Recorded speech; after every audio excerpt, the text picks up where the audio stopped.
What do you get when you combine raw talent, a fiery temper, and a knack for drama both on and off the pitch?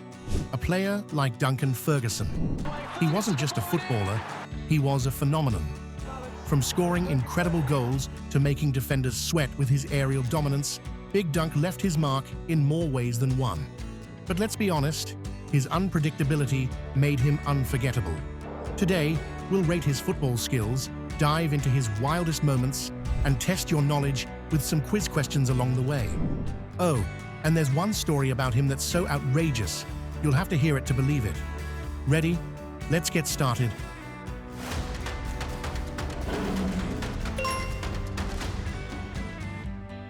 Player introduction. Let me introduce you to a man who wasn't just a footballer, he was a force of nature.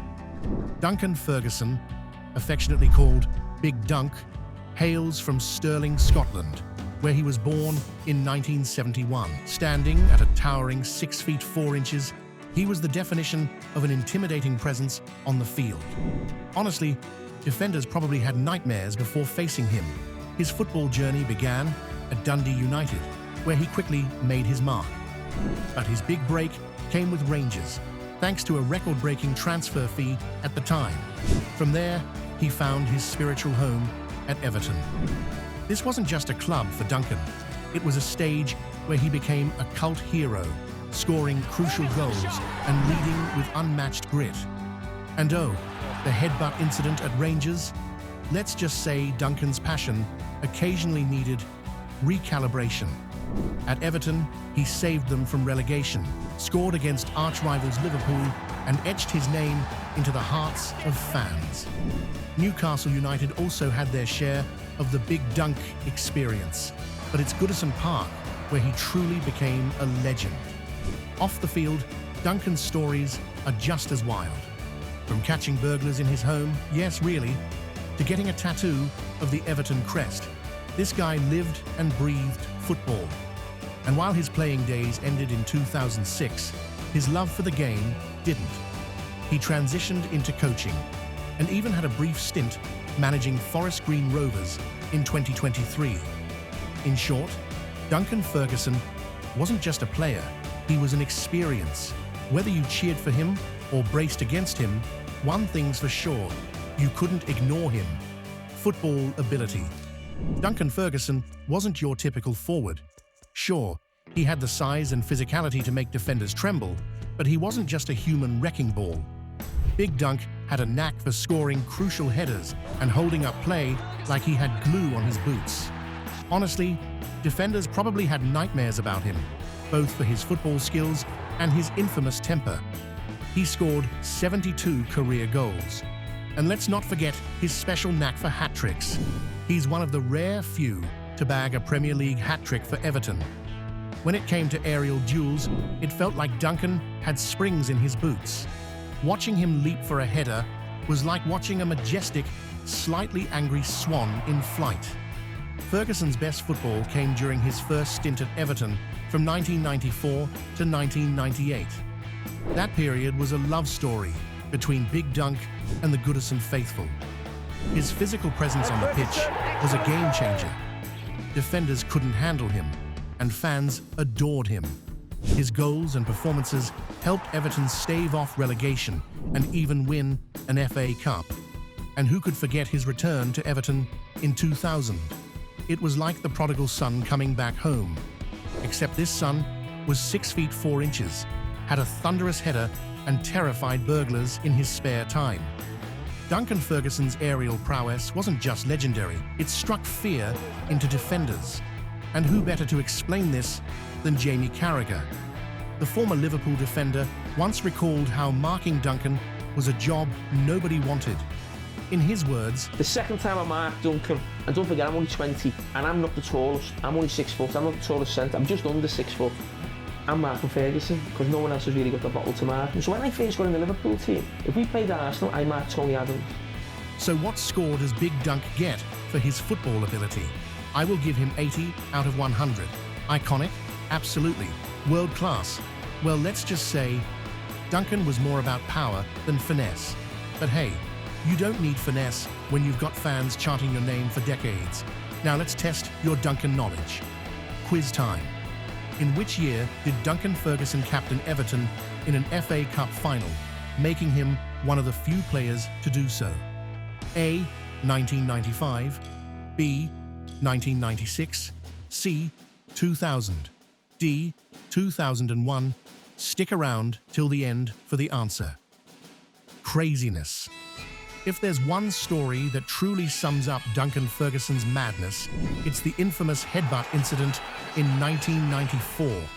Picture this, a heated match between Rangers and Wraith Rovers.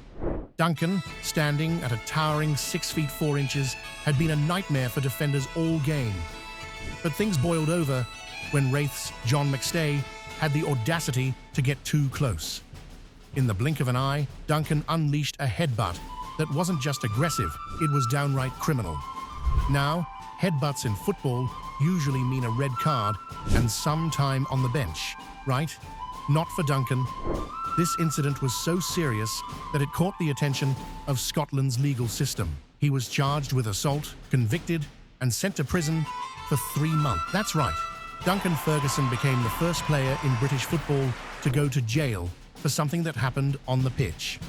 The aftermath was chaos, media frenzy, public debates about violence in football, and fans either defending their hero or shaking their heads in disbelief. But for Duncan, it was just another chapter in the life of a true Maverick. If you want a sense of how intimidating Duncan Ferguson could be, just listen to Jimmy Bullard. In a candid moment, Bullard admitted, "And I'm looking at that, his eyes are gone. What you can't see there, you know when someone's just got pure madness in their eyes. He just wants to fight. He only come on for 5 minutes in that match. He's chucked a right hook in him straight in his bread basket. He's looking at me, wants to tear up with me. And I've looked at my friend and gone, sort your mate out, like, help me out here. And he's like, I'm nothing to do with this. So Dunks gets a red card as he's 30 yards away. I said, I'll see you in the tunnel, Dunk. There's also the time 2 burglars broke into his house. Big mistake. Instead of panicking, Duncan took matters into his own hands. Literally, he subdued both intruders single-handedly, sending them straight to the hospital. Rumor has it, they didn't realize they'd picked the wrong house until it was far too late. I will give him 95 out of 100. For craziness, there's no competition. Duncan Ferguson redefined what it means to be an unpredictable footballer. Quiz time. Duncan Ferguson holds the joint record for the most red cards in Premier League history. How many times was he sent off? Can you also name the players with whom he shared this record? A. 6, B. 7, C. 8, D. 9. Stick around for the answer.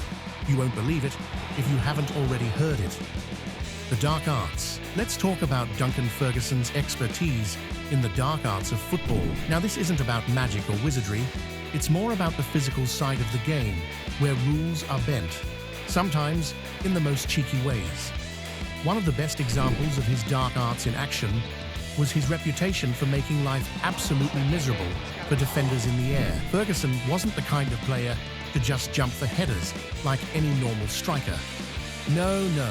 He had a knack for using his elbows, often just a little nudge here and there, making sure defenders knew he was around. And while some might argue that was a bit harsh, we all know it's part of the game. But Duncan didn't care about the unwritten rules. He was a beast on set pieces, and if you were marking him, you'd have to watch your back. Ferguson was also known for his psychological warfare. Imagine trying to defend a corner kick, and then you look up and see Big Dunc staring you down. His intense gaze alone was enough to unsettle the toughest defenders. It was like he could just look into your soul and make you second-guess everything you were doing. Pretty intimidating, right? One incident that shows just how much Duncan loved to play on the edge involved a match against Newcastle United in 1997. Ferguson, already known for his physical approach, went in hard on a tackle, leaving his opponent on the floor in a heap. No, he didn't go in for a wild kick or punch, but it was a classic "don't mess with me" challenge, the kind of move that had defenders thinking twice before they even thought about getting too close. But of course, Duncan wasn't always in the headlines for his physical play. Sometimes it was those subtle moments of gamesmanship. Take his reputation for winning free kicks. He wasn't the type to dive like some players, but he definitely knew how to get under a referee's skin. Whether it was drawing fouls by making himself impossible to push off the ball, or just holding his ground in the box, he always knew how to make sure the ref was on his side when it mattered most. At the end of the day, Duncan didn't need to be the most technically gifted player on the pitch. He just used his strength, mind games, and sheer physical presence to make life miserable for anyone who crossed his path. And that's what earned him the Dark Arts title. For his sheer unpredictability, I'd give him a strong 88 out of 100 in the Dark Arts category. Quiz time. So, here's a question to see if you're up to speed on Big Dunc trivia. Ferguson became the first player in Premier League history to achieve what unique feat? A. Score a hat-trick with only headers. B. Captain 2 teams in the same season. C. Score 2 hat-tricks for Everton. D. Receive a jail sentence for an on-pitch incident. Drop your answers below and let's see who's got the Dunc knowledge. Likeability. Duncan Ferguson might have been an absolute beast on the pitch, but off it, he's a totally different guy. Humble, kind-hearted, and adored by fans, especially those at Everton. For many, Duncan isn't just a club legend. He's a figure who embodies what it means to be truly passionate about the team. Let me take you back to one of the more heartwarming stories. Duncan wasn't just a physical presence on the field, he also had a soft spot for his fans. During one season, he surprised a group of Everton season ticket holders by showing up unannounced and gifting them Everton memorabilia. Imagine that, a player so beloved by fans, he takes the time to make their day even better. No cameras, no big fanfare, just a kind gesture from the man himself. This isn't something you expect from someone who's known for his fiery nature on the pitch, but it was a side to Duncan that made him even more lovable. Duncan was all about giving back to the community. One of his other standout qualities is his charity work. He's often been spotted supporting local causes, helping out in any way he can. But one of the most endearing things he did was mentor young players at Everton, including the now famous Dominic Calvert-Lewin. Duncan's role as a mentor was just as important to him as his playing days. He showed the younger generation what it meant to work hard and love the club, both on and off the field. Duncan Ferguson's larger-than-life personality wasn't just about fiery moments on the pitch, it also shined off it. Known for his humor and charm, he proved he could keep a room entertained, even in the high-pressure world of football management. Take this moment, for instance. After Carlo Ancelotti was appointed as Everton's manager, Ferguson joked in an interview, I might become the co-manager or something. But the best and funniest story that shows Duncan's likability comes from his time as a mentor. There was an occasion when an Everton player, let's just say, wasn't performing to expectations. In true Duncan fashion, he did what any legendary striker would do. He offered to personally drive him to the airport for his transfer. No joke. Imagine your own teammate offering you a ride to the airport because you're on your way out. It might sound harsh, but it was actually Duncan's way of tough love. A reminder that no one is above the club, no matter how big you think you are. Duncan likability? It's got to be up there. An easy 93 out of 100. He may not have been everyone's cup of tea, but the people who loved him really loved him. He was unforgettable, both for his talent and his personality, and he left a huge mark on football culture. And that's the beauty of Duncan. He wasn't just a hard man on the pitch. Off it, he had a heart of gold, a giant figure who cared deeply for his team, his community, and the fans who adored him. Quiz time. During his time at Everton, how many Premier League goals did Duncan Ferguson score? A. 30, B. 36, C. 42, D. 45. Football Mavericks score. All right, time to wrap it up. Let's take a look at Big Dunc's final score. Football ability, 80 out of 100. He wasn't the flashiest player, but his presence on the pitch was unmatched. Craziness, 95 out of 100. Who else gets to combine jail time and burglar chasing into one career? The Dark Arts, 88 out of 100. His physicality and mind games made him a nightmare for defenders. Likeability, 93 out of 100. If you're an Everton fan, he's a hero. If not, you can't help but respect him. That gives Big Dunc a total score of 89 out of 100. Big Dunc, you've smashed it. Football Mavericks salutes you as one of the most iconic players to ever grace the beautiful game. Everton fans, burglars, and headbutt survivors worldwide take a bow for Duncan Ferguson. And now, let's see those quiz answers. 1. A. 1995. 2. C8, Patrick Vieira and Richard Dunn. 3A, score a hat-trick with only headers. 4. C. 42. Who do you think we should cover next? Drop it in the comments and don't forget to like, share and subscribe.